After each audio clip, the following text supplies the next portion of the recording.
Siapa? Pan? Topan? Suara detak jam terdengar jelas. Musik latar menjadi sunyi dengan nada rendah, menegangkan. Dewi berdiri mematung di depan pintu belakang yang perlahan terbuka sendiri. Suara itu masih bergema di telinganya. Aku belum tenang, Wai. Wajahnya pucat. Tubuhnya menggigil. Nafasnya memburu. Pak RT, bisiknya, hampir tak terdengar. Tiba-tiba, lampu ruang tamu berkedip-kedip lalu mati. Rumah menjadi gelap gulita. Hanya cahaya bulan dari celah jendela yang sedikit menerangi ruangan. Dewi mundur perlahan. Tangannya meraba dinding, tapi tiba-tiba suara langkah kaki terdengar dari dapur. Pelan. Serat. Berat. Tap seret tap seret. Dewi menelan ludah. Astagfirullah, astagfirullah. Tiba-tiba, ada bayangan muncul dari ujung dapur. Tingginya sama seperti Pak RT. Tapi tubuhnya tampak gelap, seperti diselimuti kabut hitam. Lalu suara itu kembali terdengar, kali ini lebih dekat dan lirih. Wai, kenapa kamu biarin aku pergi, dalam keadaan begitu? Dewi berteriak dan menutup pintu, dan menguncinya. Tapi suara langkah kaki masih terdengar, mendekat. Tok, tok, tok. Ketukan di pintu. Wai, buka, aku kedinginan di dalam tanah. Tangisan Dewi pecah. Ia memeluk lutut, membaca ayat kursi dengan terbata-bata. Tapi ketukan itu tak berhenti. Bahkan gagang pintu mulai bergetar. Tok! Tok! Kreek! Tiba-tiba pintu berhenti bergetar. Sunyi. Dewi mengangkat kepala pelan-pelan dan melihat pintu. Ada genangan air berwarna hitam merembes masuk ke dalam kamar. Bau anyir memenuhi hidungnya. Ia menjerit, Allahu Akbar. Lampu tiba-tiba menyala kembali. Pintu kamar perlahan terbuka, tapi tak ada siapa-siapa di luar. Hanya genangan air hitam yang perlahan menghilang, seolah tak pernah ada. Suara dari luar kamar terdengar, suara yang sangat ia kenal. Wai, aku pulang. Dewi berdiri bersama sosok Pak RT, tersenyum dengan mata yang sudah tidak ada. Topan baru saja sampai di depan rumah. Tangan kirinya memegang lembaran fotokopi KTP yang masih hangat, tangan kanannya gemetar menggenggam kunci pagar. Ia masih memikirkan sosok yang dilihatnya di atap tadi. Enggak mungkin, itu cuma halusinasi, cuma lelah, katanya meyakinkan diri. Begitu membuka pagar dan melangkah masuk halaman rumah, langkahnya terhenti.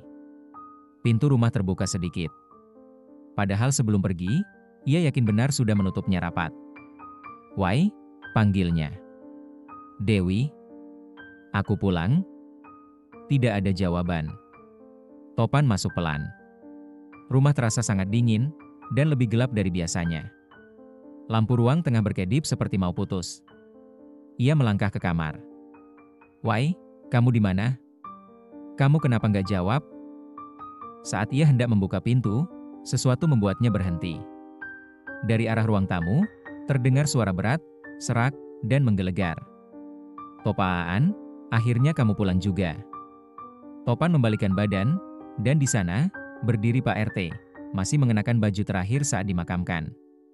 Bajunya kotor tanah, wajahnya pucat dengan tanah yang menempel di rambutnya. Matanya kosong, namun tajam menatap Topan. Topan menjatuhkan lembaran fotokopi KTP. Ia mundur perlahan, punggungnya menempel di dinding. Pak! Pak RT. Astagfirullah. Pak RT udah meninggal, Pak, saya sendiri yang lihat jenazahnya. Sosok itu tersenyum miring. Mulutnya mengeluarkan suara retakan seperti tulang patah. Aku belum pergi, Pan, kamu harus tahu. Aku tidak mati karena masuk angin. Tiba-tiba, lampu seluruh rumah padam. Kegelapan total. Dari dalam kamar, terdengar jeritan Dewi. Topan berlari ke kamar, membuka pintu, dan menemukan Dewi terduduk di pojokan, menangis. Cari siapa yang bunuh aku. Topan menoleh ke arah lorong rumah, tapi sosok Pak RT sudah tidak ada. Yang tersisa hanya suara. Kalau kamu berhenti di sini, aku akan datang lagi, setiap malam. Lanjut. Suara langkah kaki menyusuri gang sempit. musik berubah menjadi pelan dan mencekam, menandakan awal penyelidikan. Setelah malam yang mencekam itu, Topan tak bisa tidur. Bayangan wajah Pak RT yang membusuk, kata-kata, "Aku tidak mati karena masuk angin," dan jeritan Dewi terus menghantuinya. Pagi itu, dengan mata sembab dan tubuh lelah, Topan mulai bergerak. Ia kembali ke rumah duka. Kontrakan Pak RT kini sudah sepi. Tapi ada satu hal yang membuatnya curiga. Bekas tanah merah yang tidak biasa di depan pintu belakang. Seperti ada sesuatu yang diseret keluar dari dalam rumah. Ia memotret bekas tanah itu, lalu menemui Ujang, tetangga yang sering diminta bantuin kalau ada warga meninggal. "Jang, lu pas bantuin mandiin jenazah Pak RT, lihat yang aneh-aneh gak?" tanya Topan pelan. Ujang mengangguk pelan, tapi wajahnya terlihat ragu. "Sebenarnya iya, Pan, waktu kita buka bajunya, di punggungnya ada bekas lebam panjang kayak dicambuk. Tapi kita kira itu luka lama, takutnya dia jatuh atau gimana. Tapi, ada juga luka di pergelangan tangannya, kayak bekas diikat." Topan mengernyit. Pak RT bukan cuma pingsan, dia disiksa. Ujang langsung mendekat, menatap sekitar, lalu berbisik, "Pan, lu jangan ngomong sembarangan." Malam sebelum Pak RT ditemukan, warga sempat dengar suara ribut-ribut dari rumahnya. Tapi waktu dicek, katanya kosong padahal jelas-jelas ada suara orang minta tolong. Malamnya, Topan menemui Bu Murni, tetangga paling dekat rumah Pak RT, yang dikenal suka mengintip dari jendela. "Bu, malam sebelum Pak RT meninggal, Ibu lihat sesuatu?" Bu Murni menatap Topan tajam. Lalu pelan-pelan berkata, "Ada 3 orang malam itu. Mereka masuk lewat pintu belakang." Pak RT sempat teriak, tapi kayaknya disumpel mulutnya. "Saya mau nelpon warga, tapi HP saya mati." Habis itu, mereka keluar bawa karung besar dan jalan ke arah kebun bambu. Topan tercengang.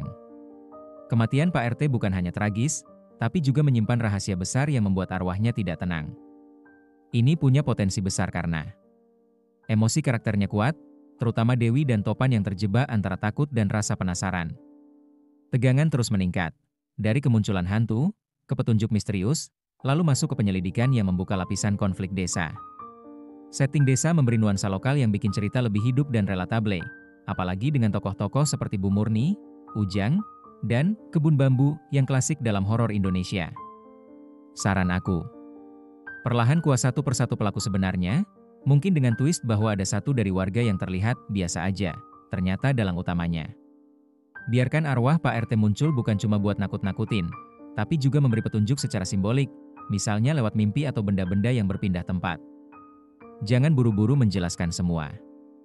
Biarkan rasa penasaran dan suasana tegang terus hidup.